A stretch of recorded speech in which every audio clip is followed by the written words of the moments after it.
Revenge with Karen. Effective immediately, Susan will no longer be with us, he said, like he was announcing the end of a buffet line. Just another Friday massacre in a department-wide Zoom call.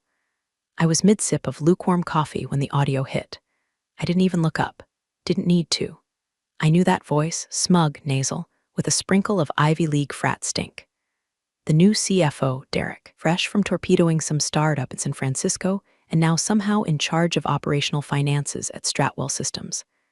Slack died in real time. 1 second I was replying to a bug fix request, the next, my screen stuttered, then vanished. Session ended. Contact administrator. Like I was a damn temp who'd just stolen a stapler. My calendar entries were nuked. My access wiped, just like that. No warning, no call, no email. Just a slow digital erasure while my coworkers sat frozen on the call, blinking, fidgeting, pretending they didn't hear it. A few looked like they wanted to say something. No one did, I get it. Courage isn't exactly a currency in corporate America anymore. It's all about CYA and praying the layoff lottery skips your square on the bingo card. I left the meeting without a word, walked outside barefoot onto the patio, and let the Ohio wind slap me awake, still holding my coffee, still stunned stupid. I don't remember sitting down, but I remember the sound the plastic chair made, a long, miserable squeak, like even it was embarrassed for me. By the way, quick thing before we dive into what really happened next. If you've ever been blindsided by corporate BS or enjoy watching entitled execs get legally pantsed, hit that like button and maybe subscribe. I know 93% of you ghosts are just lurking, but it actually helps the team keep digging up these stories. All right, back to hell. So there I am, sitting in what's left of my dignity, and it hits me, not the firing, not the lack of humanity, not even the silence from my team. What hits me is how surgical it was. Derek didn't just fire me. He erased me like a stain, like I was a broken vending machine he could unplug. That man smirked while slicing the backbone out of the company's logistics arm like he was trimming fat. Joke's on him, he mistook the engine for an appendix. 18 months. That's how long I'd been quietly hardening the core architecture, rewriting the failover logic, rebuilding the pipeline routing system from duct tape spaghetti code to something a Fortune 100 company could actually rely on. It ran 24/7, handled hundreds of vendor relays per hour. It kept $95K an hour flowing through the system. And that system, I licensed it to Stratwell, not gifted it. And buried in my contract on page 12, line 38, was a phrase they'd all forgotten. Hell, even I forgot about it sometimes. But it mattered now. A few months after Derek joined, I'd noticed things. Innocuous at first. He stopped including me in planning calls, shifted budget authority away from my team, called my documentation dense, said we needed to get younger minds on back-end ops. Then came the whispers about cost efficiency realignment, but nothing concrete. I'd seen restructurings before, most of us had. Usually just meant squeezing interns for full-time work without full-time pay. But this was different. Derek had a plan, and I wasn't part of it. Still, that contract. When Stratwell hired me, I'd been poached from a major logistics firm. My recruiter had fought like a pit bull for every clause, every condition. Elevated protections, she called it. Sounded ridiculous at the time. Like overkill. One clause, in particular, I remember laughing at when she explained it. Section 9C. In the event of involuntary termination without protocol adherence, the officer of record retains temporary authority over suspension and continuity of licensed operational functions. No one ever thought it would be needed. But there it was. Ink on paper, nestled in legalese like a sleeping grenade. As I sat there, eyes glazed, heart slow burning, I opened my private drive. The encrypted one. I saved one last update of the backend failover doc, just in case they tried to strip it later, just in case they realized how badly they'd screwed up. The engine would run, for a little while, but not forever. I must have walked 3 miles that morning, just circling the neighborhood like some feral Roomba with abandonment issues. No destination, no music, just the sound of my sneakers slapping cracked pavement and the occasional rustle of leaves hissing, told you so. My phone buzzed nonstop, names I recognized, voices I didn't want to hear. Emma from product? I had no idea, swear. Liam from ops, are you okay? Meredith from HR, of all people, left a voicemail that began, we deeply value your contributions, and I didn't even finish it. I kept the phone in my pocket like it was radioactive. They weren't reaching out for me. Not really. They were checking their own pulse, making sure they weren't next, hoping their proximity to the explosion wouldn't leave blood on their badge. That's how it works. Someone gets called, and everyone else takes turns pretending to be surprised. I passed a rusted-out mailbox with a dead spider dangling from it and just laughed. Out loud, like a crazy woman. Because I remembered something 2 years ago, Derek, back when he still tried to pretend we were on the same side, told me during a sprint review, "Your code base is terrifying, in a good way. It's like watching a wolf carry a baby without dropping it." 6 months later, he stopped CCing me on infrastructure strategy, then stopped replying altogether. That's the corporate mating dance, by the way. First, they praise you like you walk on DevOps water, then they exile you from the kingdom when they can't control you. I became an unmonetizable threat to his fragile little spreadsheet empire. Somewhere around lap 6 of the cul-de-sac, I got a message from Tessa. Tessa and I had gone to the same underfunded state college, bonded over late-night pizza and mutual loathing of group projects. She'd stayed in the legal lane, ended up at Stratwell too, mostly handling vendor compliance. We drifted in the last year. Her work got quiet, mine got noisy, but we still had lunch now and then. I didn't expect to hear from her today. Her message was short, too short. "Did you mean for Section 9C to do that?" I stopped walking. Stared at the screen like it was a live grenade. I didn't respond right away. I didn't even breathe for a second. My brain did this weird stutter loop thing. What was Section 9C again? Oh right, that clause. The one my recruiter had called the nuclear option. The one buried so deep in my contract they needed a map and shovel to even find it. I hadn't meant for it to do anything. I just made sure it could, if it ever needed to. Exact phrasing had been subject to 3 rounds of legal hair-splitting back when I signed. It boiled down to this. If Stratwell terminated me without following the documented offboarding protocol, notice period, transition workflow, IP transfer verification, then any software licensed under my name entered what was basically a legal freeze. Uncontested, enforceable, automatic. And the real kicker? I was still, on paper, officer of record for the ops backend environment, which meant no protocol, no access to the fallback systems. And Derek, he hadn't followed a damn thing, no notice, no final meeting, no transition document signed. He treated it like an ambush, like he was getting points for dramatic flair. What he actually did was pull the pin on a live architecture. I felt it then, not rage, not sadness, something else. Something colder, like standing in a power outage and realizing the quiet isn't peace, it's warning. I texted Tessa back. They terminated access at 9:47 a.m. Audit logs should reflect it.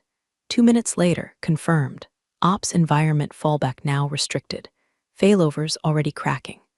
I sat down on the curb. A bird was shrieking in the distance, like even nature had something to say. I stared at the houses around me, neat little lawns, everyone pretending the world made sense inside their fences.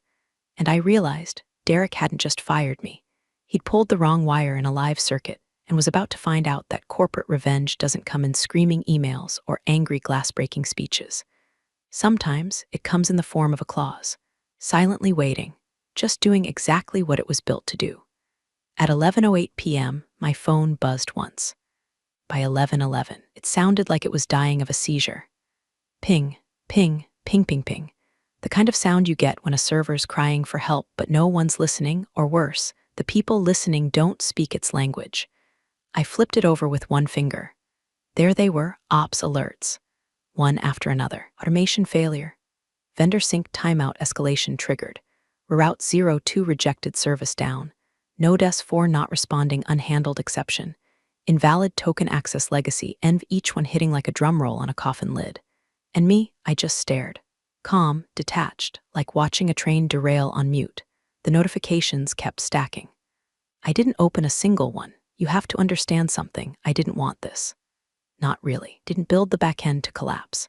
I built it to protect, to isolate risk, to scale under stress and fail gracefully if something went sideways. But I also built it with integrity. The kind no spreadsheet jockey like Derek ever bothered to learn. The problem is when you fire the integrity, the rest doesn't hold up too well. The new cost-saving team, 3 junior engineers and a contractor from someone's LinkedIn DMs, had taken over ops. Green as goose shit. One of them once asked me if a logic gate was like a permissions thing. They weren't bad people, just unqualified. Derek loved them, said they were hungry. What he meant was cheap, and now they were frantically trying to restart the fallback environment. Probably hadn't realized access was still locked under my old email. Probably thought I'd been offboarded cleanly. After all, why would anyone check protocol when they have a superiority complex and a killer instinct? Ping. Another failure. Vendor penalty, SLA breach client ID 09422. That one hit different. That was real money. One of our top 3 clients. Each minute of downtime meant 5 figures in lost revenue. And penalties. Still, I didn't move. I turned off my overhead light and sat in the glow of the phone screen, watching the chaos pile up like snow on an abandoned highway. Then Tessa texted, "I'm forwarding you something. Keep this quiet." 10 seconds later, a zip file landed in my inbox. Password protected, of course. I entered the usual phrase, one we'd used since college, Carbonara 42, don't ask. Inside, a timestamped PDF dump of the company's private Slack channels. Legal, ops, exec, dev. I opened it slowly. Carefully. Read like a diary of a breakdown. 11:19 p.m. Liam ops. Someone call Derek. Failovers not syncing. Where's the rollback? 11:20 p.m. Derek, CFO. Try restarting the pipeline manually. We don't need Susan for that. 11:21 p.m. Megan, dev. We do actually. Legacy fallback needs key clearance. It's still under her. 11:22 p.m. Derek. That's impossible. She's been removed. 11:23 p.m. Tessa. Legal. You didn't follow the protocol. Section 9C invoked. This is enforceable. 11:25 p.m. Derek. You have to be kidding me. 11:26 p.m. Tessa. I'm not. By 11:27 p.m., the Slack thread was full of copy-pasted contract clauses, redacted access logs, and one poor dev ops guy begging for someone to tell him who owns the goddamn certs now. Spoiler alert, I did. Legally, till a proper transition was executed, and it wasn't. I leaned back, heart slow, face blank, and felt something I hadn't felt in months. Peace, no, validation. The kind that comes not from screaming "I told you so," but from watching the sky turn red and knowing you didn't strike the match. You just weatherproofed the damn house before they tore off the roof. At 11:33 p.m., Tessa sent one final message. You holding steady. I replied, I'm drinking herbal tea and watching Jeopardy reruns. How's Derek? No answer. Didn't need one. The log said everything. The CFO was panicking. Legal was quoting me. And the system, my system, was doing exactly what it was designed to do when tampered with by fools. It was failing. Loudly. On purpose. And I didn't have to lift a damn finger. The invite hit my inbox at 6:12 a.m. sharp. Subject line, urgent. Ops continuity call legal and CFO no greeting. No context. Just a Google Meet link and a timestamp. I stared at it for a solid 10 seconds, like it might explode if I clicked it. Then I sighed, tossed my comforter off, and padded barefoot into the kitchen to boil water. Nothing screams urgent like people realizing their multi-million-dollar pipeline is crashing faster than their dignity. By 6:57 a.m., I was showered, caffeinated, and calmly seated in front of my laptop in a hoodie I'd bought back when I still thought company swag meant something.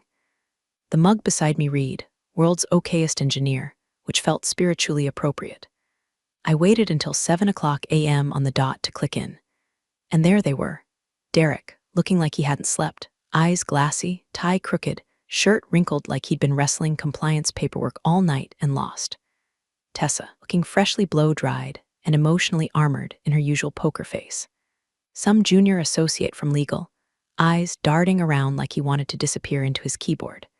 And 2 silent black tiles, labeled COO Stratwell and Chief Legal Officer, probably dialed in from home offices where their dogs were already sensing something catastrophic. Derek forced a tight smile. Susan, thank you for joining. Appreciate you making time on such short notice. Let's be civil here. No one's pointing fingers. We just need your help walking through a few things. I smiled back, sweet, polite, deadly of course, I said, folding my hands calmly. But first, I'd like Tessa to read something aloud. Page 12, Section 9C, a beat of silence. Tessa didn't miss a step. She already had the document up. I could hear the sound of her trackpad zipping down, cleared her throat and began, with the calm authority of a woman reading someone their own obituary. Section 9C. All core operational functions licensed to employer are contingent on uninterrupted compliance with predefined exit procedures and authorizations.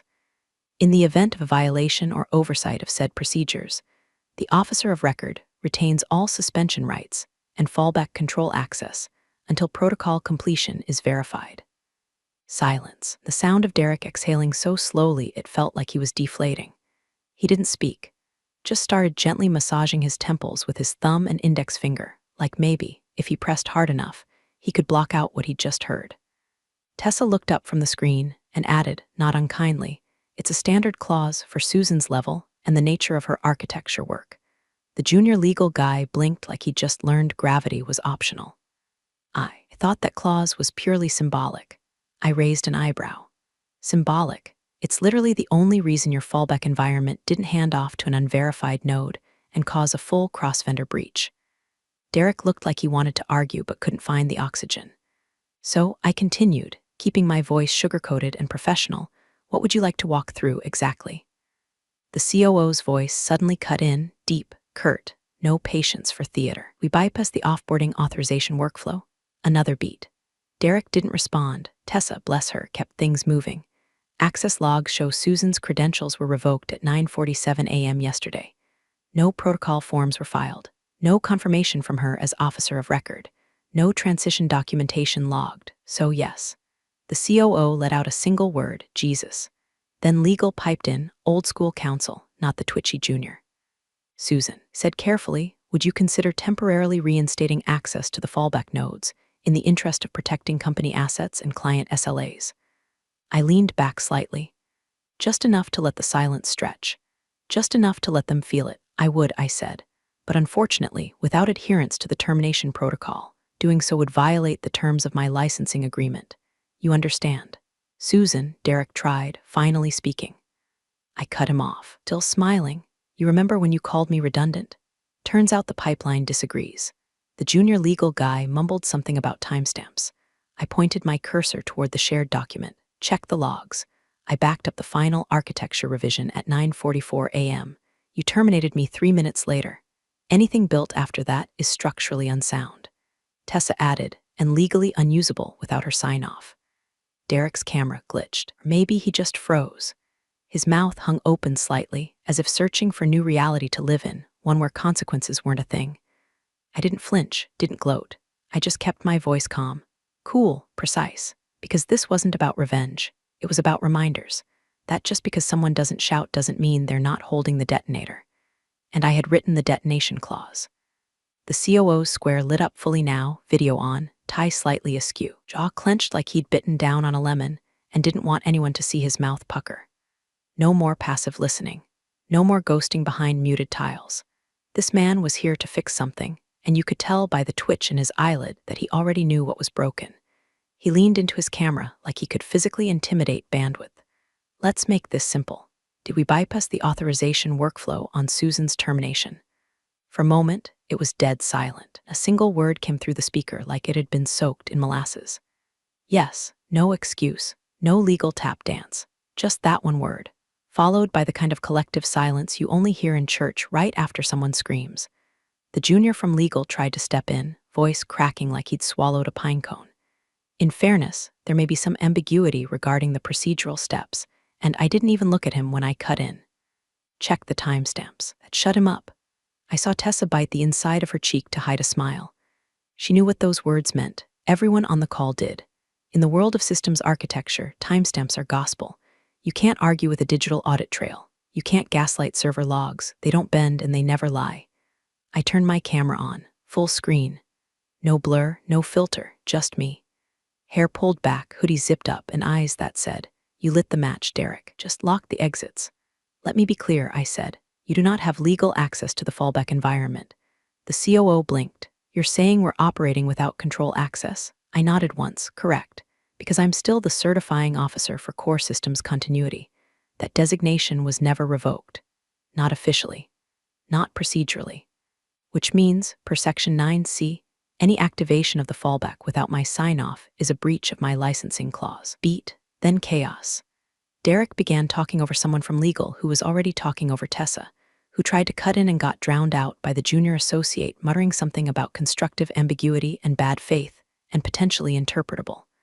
But the COO raised his hand like a traffic cop and barked, "Enough." They all went silent. He turned to me. Susan, if we had followed the workflow, proper protocol, 30-day transition, final confirmation, would this clause have triggered? I shrugged gently. Nope. I built in safeguards for a reason. I don't want the system to fail, but it's my system. If you strip me out without due process, it activates quarantine protocols automatically. It's not malicious, it's math. He blinked slowly. So you're telling me for the last 12 hours, we've been trying to reboot a protected environment that is legally and operationally off limits. That's what the logs say. Oh, how I loved those logs. Derek's voice jumped back in, sharp now, desperate. This is sabotage, I laughed. One sharp exhale through my nose. You really want to say that on a recorded call, Derek?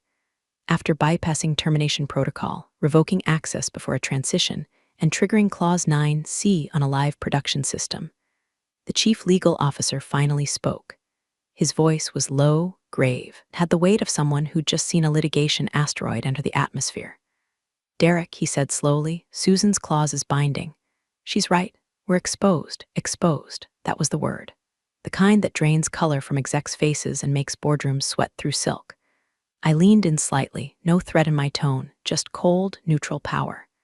If you'd read the clause properly, you'd know this isn't about holding the company hostage. It's about keeping chaos from spreading. I designed it so the system would break clean, rather than spiral into corrupted syncs, misfired reroutes, and false compliance reports. Another voice chimed in, Megan from Dev, which is exactly what's happening now. The COO sat back in his chair. I could hear it creak. Jesus Christ. Then he looked at me through the camera like I was a safe with the code tattooed behind my eyes. Susan, what would it take for you to recertify access? I didn't smile, didn't gloat, just looked directly into the lens, calm and in complete control. First, you need to stop pretending I'm a rogue. You fired a systems architect with no transition plan, violated contract protocol, and triggered a clause you didn't bother to understand. I'm not your problem, I'm your failsafe. No one spoke for a beat, and in that silence something shifted. I could feel it. The power, it was mine again, not handed over, taken back. Line by line, clause by clause, timestamp by timestamp. No tantrums, no screaming, just precision, just the truth, just the quiet, surgical realization across that call that I wasn't the one who broke the system. They were. By 9:04 a.m., Derek had disappeared from the Slack threads. No more frantic pings, no half-baked commands, just vanished. Like someone finally yanked the cord on a malfunctioning blender before it sprayed any more legal puree across the ops department. Rumor had it, he'd pulled everyone into a restricted access call. No recordings, no notes, no paper trail. Just a good all-fashioned damage control seance. The kind where executives whisper into each other's Bluetooth headsets while pacing in soundproof glass rooms, hoping the smell of panic doesn't seep into the carpet. Meanwhile, IT started poking around. Quietly, of course. Like digital raccoons rifling through a server farm. What they found wasn't a buffet, it was a vault. My environment wasn't some open concept playground. It was a series of compartmentalized modules, encrypted and access-keyed to specific identity tokens, namely mine. And since Derek had so graciously nuked my credentials without a transition, those tokens now pointed to a dead account. Oops. That's the thing about architecture. When you build it with integrity, it doesn't crumble. It rejects corruption. Every fallback node, every secondary relay, every reroute script, they all had checks. And every check pointed back to my verified key, which meant no key, no access. And guess what? No access equals no continuity equals a lot of angry phone calls. The first vendor rang the alarm at 9:47 a.m. One of our freight aggregation partners, mid-tier account, but sensitive as hell. Their systems were expecting a relay ping every 5 minutes. Hadn't seen one in 40. Then came the email from a multinational client in Asia, unable to validate inventory sync. Please confirm if breach has occurred. 10 minutes later, another email, this one with the word penalty in bold. By noon, the compliance team was running drills like it was DEFCON 2. Every SLA breach had a dollar amount, and those amounts weren't small.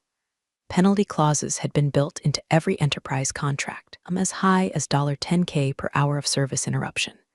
Multiply that by 6 vendors and 3 international clients, and Stratwell was now bleeding money faster than Derek could whisper contingency. Someone finally had the bright idea to check the legal chain of Susan-related access, and there it was, clear as a car crash in slow motion. Termination date, yesterday. Transition protocol initiated, not recorded. Certifying officer revoked, not applicable. Environment key transfer, not executed. And at the bottom in bold from my original contract. In absence of a verified 30-day transition period, the licensee retains final operational veto over fallback environments and continuity pipelines. Boom. Legal couldn't unwind it. PR couldn't spin it. Finance couldn't afford it. Meanwhile, what was I doing? Getting a manicure. Yep, that's where I went. Walked into a little strip mall salon between a vape store and a tax prep place. Asked for deluxe gel set and chose a shade called Exit Clause Red. While a woman named Mira buffed my nails and made small talk about her dog's Halloween costume, I scrolled silently through the growing digital funeral pyre Stratwell was hosting in my inbox. Tessa kept sending updates. Not frantic, just factual. Client 09422 threatening breach action. CLO just asked Derek why we didn't backdate the protocol logs. I almost choked. Someone in IT tried to bypass the encrypted shell. Flagged for breach attempt. Sigh. I sipped cucumber water, watched Mira paint the fourth coat of silent vengeance on my fingers, and realized something. They hadn't just underestimated me. They'd never bothered to see me. To them, I was back-end noise. A tool. A convenient black box that spit out uptime, till the box refused to open. Back at HQ, Derek was reportedly exploring alternatives, which is executive speak for panicking in increasingly smaller circles. Word on the Slack was that he'd tried to call the vendor directly to demand a reset key, only to be told their terms didn't permit manual overrides without the certifying officer's dual-auth handshake. He had built a kingdom on shortcuts, and now the roads were collapsing. At 1:37 p.m., Stratwell's head of client success posted a message that made it into one of the forwarded threads. We need to ask Susan what she wants. Before this gets worse.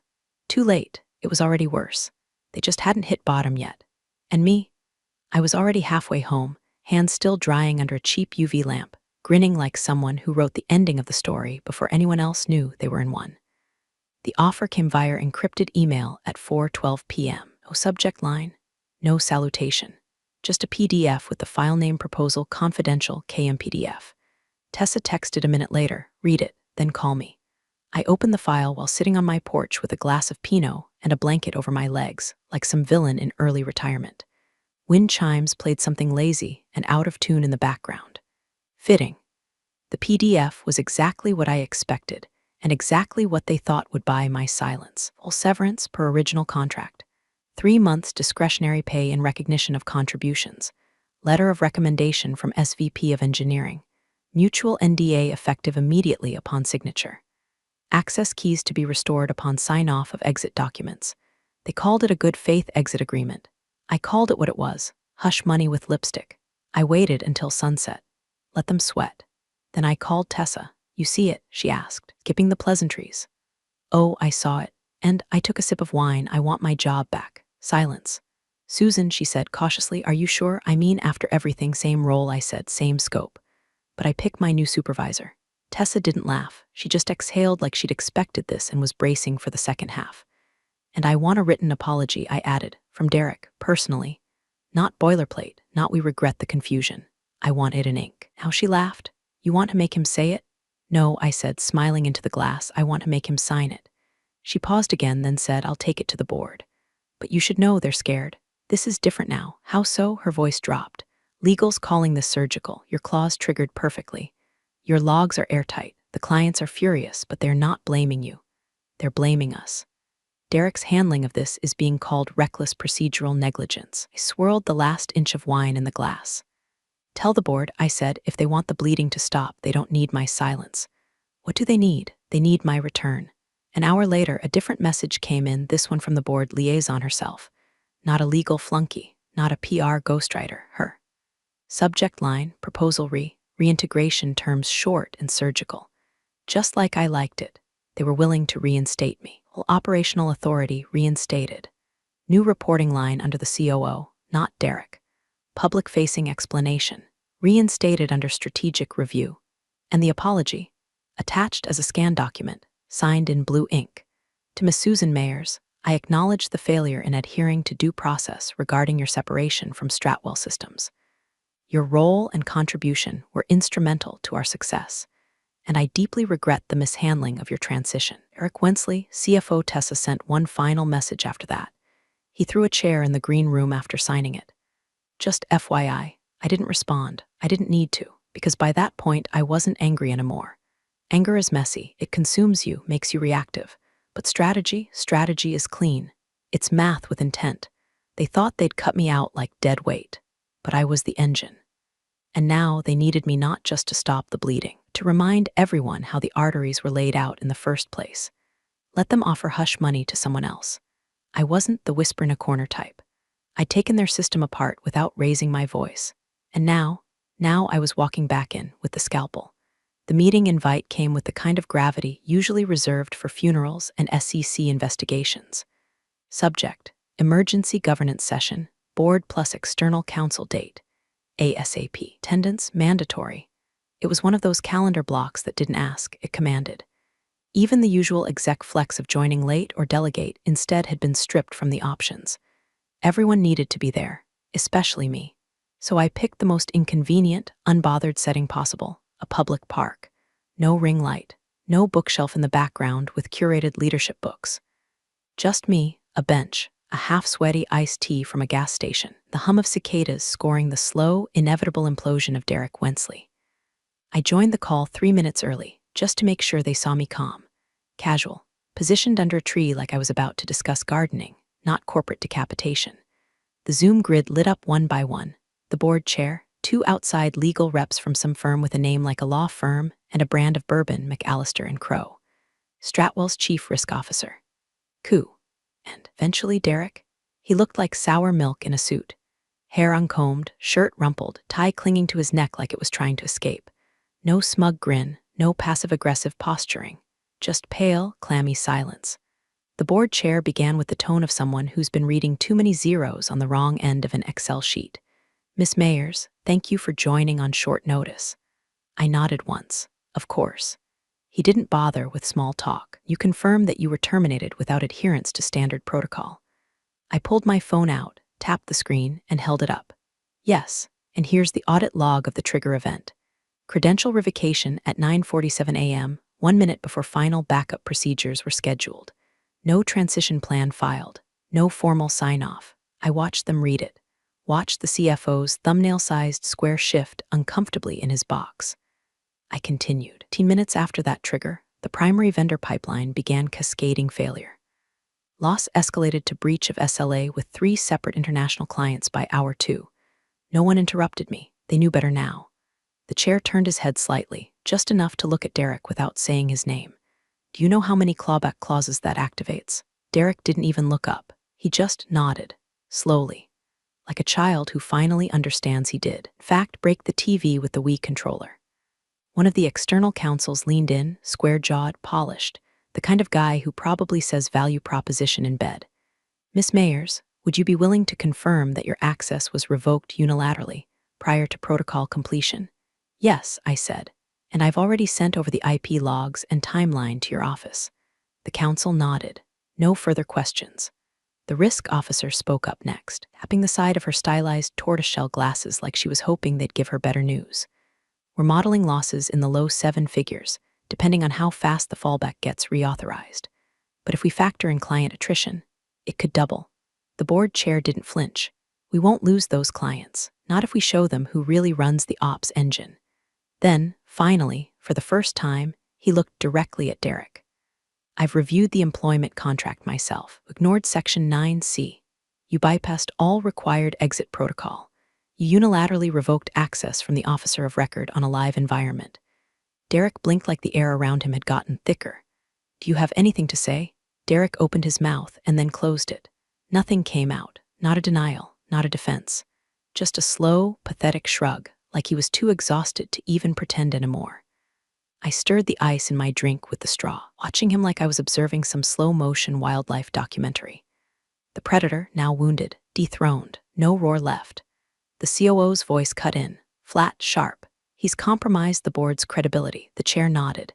He'll be placed on administrative leave until final review. No protest, no dramatic scene. Derek just sat there, gray and blinking, reduced to background noise in a meeting he once thought he ran. The chair turned back to me. Miss Mayers, the board would like to formally reinstate you in your prior role, effective immediately. Additionally, we are granting you veto authority over core system changes and naming you Executive Vice President of Core Systems Integrity. I didn't answer right away. Let them sit in it. Let them feel the vacuum that forms when you fire the backbone and expect the body to stand. Then I smiled. Not a grin, not a smirk, just calm acceptance of something that should have never been undone in the first place. I leaned forward slightly and said, I'll consider it, but not under him. The chair didn't blink. Understood. Derek's camera went dark. The meeting was almost over. Everyone could feel it, the stillness that creeps in when the blood's already dried and the guilty have run out of lies. What remained was just formality. Paperwork.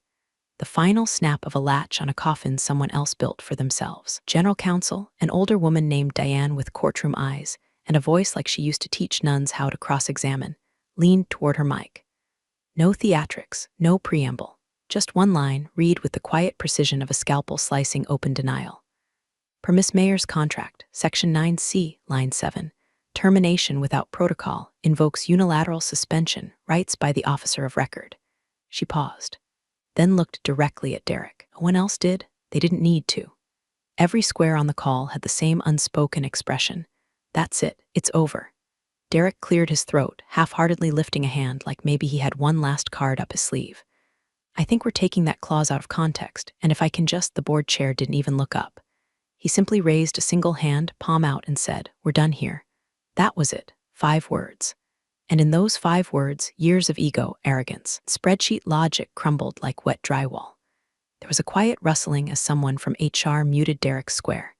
Then another as a legal liaison disconnected him entirely. Just like that, gone, a ghost in the logs. The chair turned to me again, his voice more measured now. Earnest. Miss Mayers, the board has unanimously approved the following: full reinstatement, effective immediately. Operational veto power over all core architecture. A formal elevation to Executive Vice President, Core Systems Integrity. I waited, not because I needed more, but because silence, when used correctly, is power.